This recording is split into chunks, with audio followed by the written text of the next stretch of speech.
Recibe un saludo afectuoso de mi parte. Para mí es un motivo de gozo poderte presentar en esta ocasión un nuevo episodio para nuestro crecimiento espiritual. Te doy la bienvenida a Conociendo al Salvador, esa cita que ya tenemos con las Sagradas Escrituras para conocer mejor a Jesús y más de su proyecto redentor. Soy tu facilitador, Julio César Labrador, y para hoy continuaremos con el tema que iniciamos en la entrega anterior. Nuestro análisis se titula Las 10 palabras del Salvador. Pero antes de continuar, será de mucha importancia que recordemos brevemente lo último que vimos en el programa pasado. En primer lugar, remarcamos que la salvación no es algo que se gana, sino que se recibe como un regalo de parte de Dios y que por el nuestro se acepta por fe. También aclaramos que cuando Pablo dice en sus cartas que no somos justificados por las obras de la ley, sino por fe, con eso no está aboliendo los 10 mandamientos, sino que se está refiriendo al hecho de que no se necesita practicar el judaísmo para hacerse cristiano y mucho menos circuncidarse. Las obras de la ley, en este caso, deben ser entendidas como las ceremonias judías y no como la ley de Dios. En el episodio de hoy analizaremos más de cerca lo que conocemos como los 10 mandamientos. Y para esto vamos a hacernos preguntas en torno a ellos que encuentren su respuesta en la Santa Biblia. Y la primera es, ¿cuál es el nombre que las Sagradas Escrituras le dan a los 10 mandamientos? A primera vista esto no parece relevante, pero resultará sorprendente que esta expresión es una designación posterior y no como originalmente se los conoció. Te invito a leer Éxodo capítulo 20, versículo 1. Escucha cómo dice: Y habló Dios todas estas palabras diciendo: Yo soy Jehová tu Dios, que te saqué de la tierra de Egipto, de casa de servidumbre. A esta declaración bíblica se le conoce como el prólogo de la ley, donde, como dijimos en el episodio anterior, se muestra a Dios primero como libertador y luego como legislador. Éxodo 20 y Deuteronomio 5 son los dos lugares por excelencia donde se encuentran los 10 mandamientos de manera completa. Pero es en Éxodo donde se los transcribe tal y como fueron dados al pueblo de Dios a través de Moisés. Resulta sumamente importante que en la misma introducción a los preceptos divinos, Dios se presenta primero como el que los sacó de la tierra de Egipto de casa de servidumbre. El Señor quiere dejar claro que para poder recibir los mandamientos, primero debemos ser liberados por Él.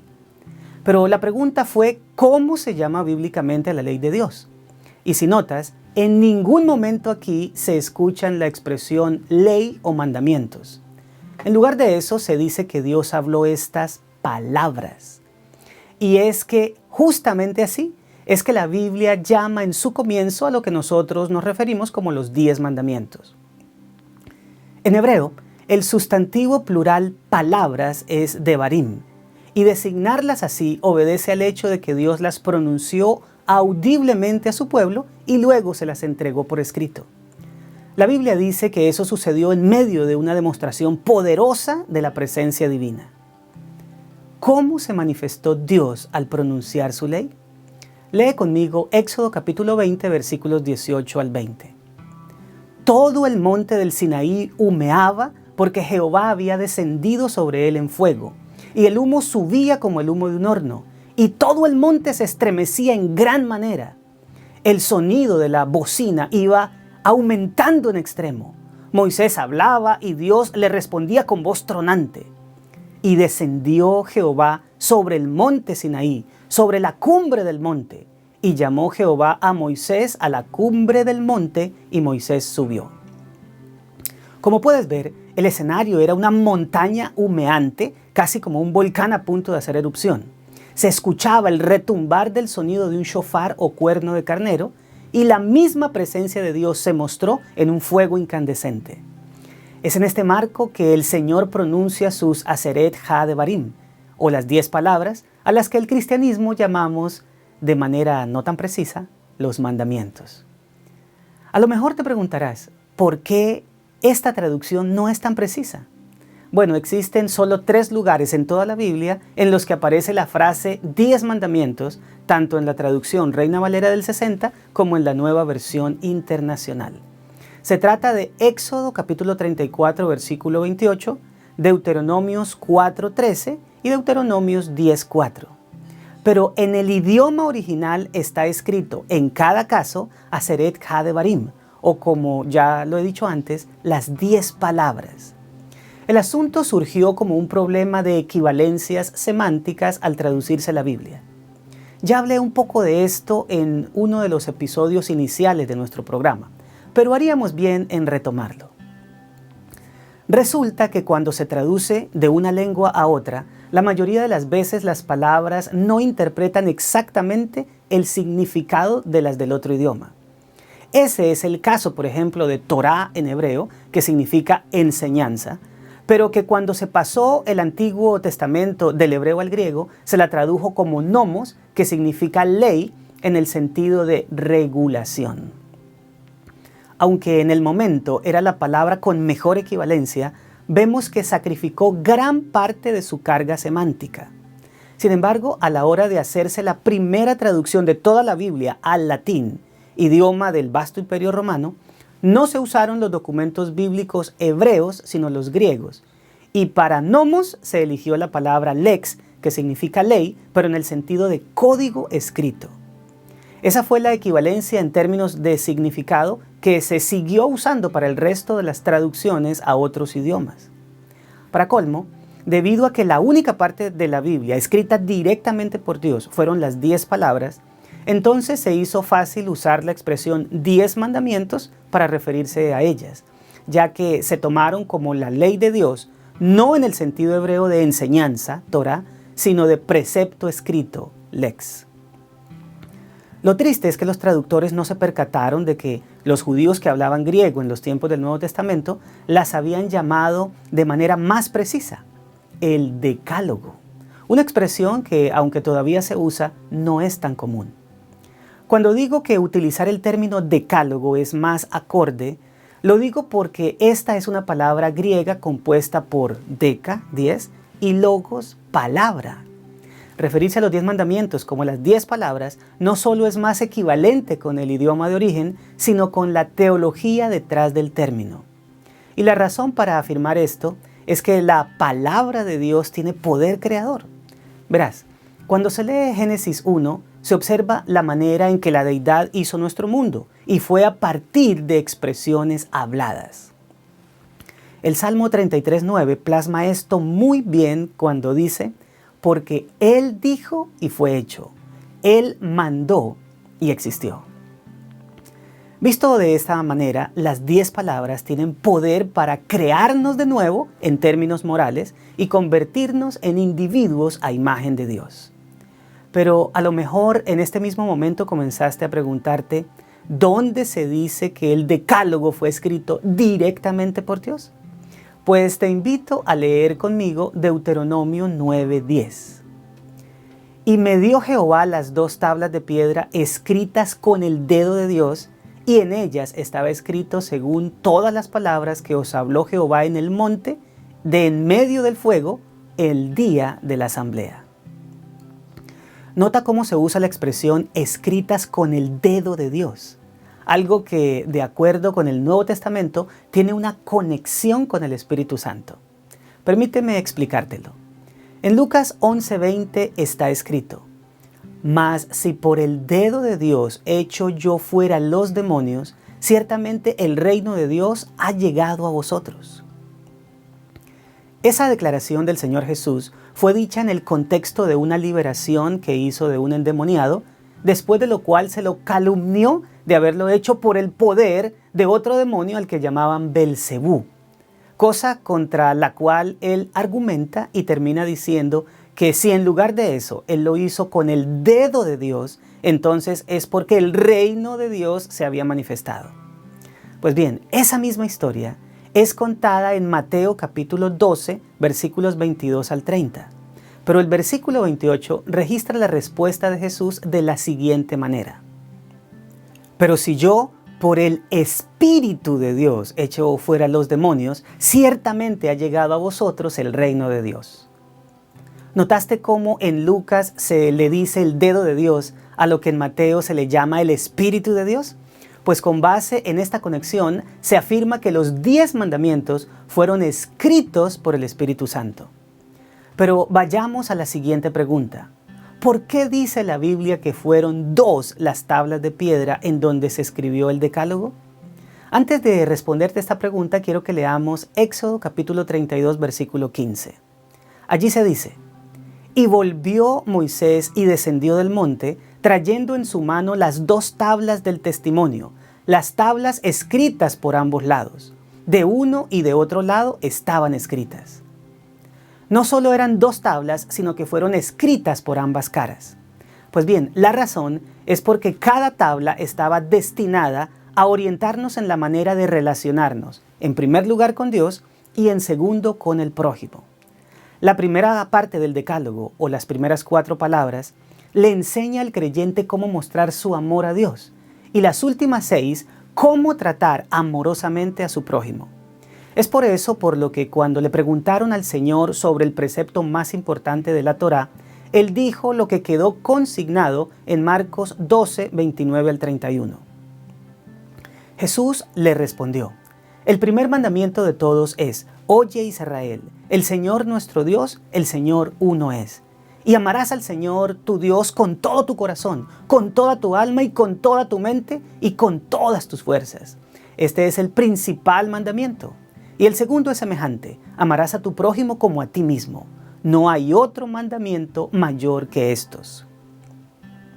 Siguiendo esta misma línea de pensamiento es que Pablo concluye en Romanos capítulo 11, versículo 10, que el cumplimiento de la ley es el amor.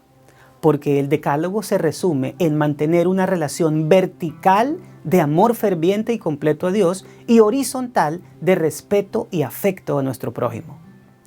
Pero regresemos al relato bíblico de las 10 palabras. ¿En qué tiempo verbal están expresadas y por qué? Para esto vamos a examinar algunas de ellas, y para que lo descubras por ti mismo, por favor acompáñame en la lectura de Éxodo 20, 3, 4, 13, 14 y 15. No tendrás dioses ajenos delante de mí. No te harás imagen ni ninguna semejanza de lo que esté arriba en el cielo, ni abajo en la tierra, ni en las aguas debajo de la tierra. No matarás. No cometerás adulterio. No hurtarás. Como puedes ver, en la traducción se emplea el futuro simple, la manera como los seres humanos hablamos de lo que va a suceder o que esperamos que suceda. Sin embargo, hay que añadir que esta es también la forma en que se expresan las promesas. Por otro lado, llama la atención que cuando se da un mandato, no se formula usando ningún tiempo gramatical como pasado, presente o futuro, sino un modo verbal, el imperativo, que es la manera en que se dan las órdenes. Como pudiste evidenciar, el Decálogo no está redactado en este modo, sino en tiempo futuro. Por lo tanto, más que 10 mandamientos, son 10 promesas en las que Dios nos dice que un día cercano, con su ayuda, podremos reflejar una conducta a su imagen y semejanza. Entendido así es que llegamos a la conclusión de que la ley, más que un código escrito de reglamentos, es el bosquejo del carácter de Dios, la meta a alcanzar en nuestra esfera moral y el blanco al cual apuntar como cristianos. Nota cómo el Señor da al pueblo de Israel el Decálogo, no con el objetivo de pasarlos de una forma de esclavitud a otra, sino a una verdadera libertad, en la que las elecciones se realizan para no obstaculizar el bienestar de los demás y siendo al mismo tiempo fieles por elección a nuestro extraordinario libertador. Finalmente, aunque el Decálogo fue escrito en piedra para que se resaltara su vigencia a lo largo del tiempo, Dios tenía un objetivo con esos 10 principios en cuanto al lugar que debían ocupar. Por eso la pregunta es, ¿dónde quiere Dios que sus 10 palabras estén puestas? Te invito a leer conmigo lo que dice Jeremías 31:33. Pero este es el pacto que haré con la casa de Israel después de aquellos días, dice Jehová. Daré mi ley en su mente y la escribiré en su corazón, y yo seré a ellos por Dios, y ellos me serán por pueblo. Recuerda que cuando la Biblia dice ley en español, se refiere a la Torá, que más que un código de ordenanzas, está queriendo hablar de la enseñanza divina para que podamos ser felices. Por eso la Torá, según el deseo de Dios, debe estar siempre en la mente y el corazón humano. Debe convertirse en parte de nosotros y no estar fuera de nosotros. Porque cuando el decálogo o cualquier requerimiento divino es dado, busca que lo interioricemos y lo vivamos, no solo que lo cumplamos de forma legalista. Precisamente esto fue lo que sucedió en tiempo de los profetas, cuando el pueblo judío llevaba a cabo muchas ceremonias religiosas, pero no mantenía ninguna relación profunda con Dios. Al respecto, el Señor expresó en Isaías 29:13, dice pues el Señor, porque este pueblo se acerca a mí con su boca, y con sus labios me honra, pero su corazón está lejos de mí, y su temor de mí no es más que un mandamiento de hombres que les ha sido enseñado. Dios no está interesado en feligreses a quienes se adoctrine con una forma religiosa. Lo que Él quiere son hijos suyos que se parezcan a Él en carácter. Hombres y mujeres que, como Adán y Eva, cuando recién salieron de sus manos, reflejen su imagen y semejanza, que actúen como Él, que tomen decisiones pensando en qué haría su Padre Celestial, que lo honren porque lo aman entrañablemente y no sencillamente que cumplan normas de manera externa, mientras que en su interior tienen una esencia contraria a la de su Señor. Aunque parezca increíble, es muy fácil en el cristianismo convertirse en un individuo de apariencias que se comporta de acuerdo a ciertas normas aceptadas en una comunidad religiosa, pero vacíos de Dios, de una amistad estrecha con Él, de un sincero deseo de vivir para agradarlo. Pero alabado sea el Señor que nos dio el decálogo para que, interiorizado en el corazón por el Espíritu Santo, nos permita amar a Dios de manera suprema y a nuestro prójimo como a nosotros mismos. En resumen, el decálogo son las 10 palabras de un Dios que primero nos libera y luego nos enseña a vivir de manera tal que nos parezcamos a Él. Aunque por un asunto de traducción les llamamos mandamientos, en realidad son principios que nos enseñan a vivir felices, en una relación estrecha de amor con Dios y con nuestro prójimo. Más que mandatos, son 10 promesas divinas de que con la intervención del Espíritu Santo muy pronto alcanzaremos el ideal al que ellos apuntan. Ahora quiero invitarte a tomar una decisión. Lee por ti mismo el decálogo en Éxodo 20 y pídele al Señor que te permita poner tu vida en armonía con su voluntad allí manifestada. Ahora tengo que despedirme. Recibe de mi parte un abrazo sincero y espero que nos veamos en el próximo episodio de Conociendo al Salvador. Hasta entonces.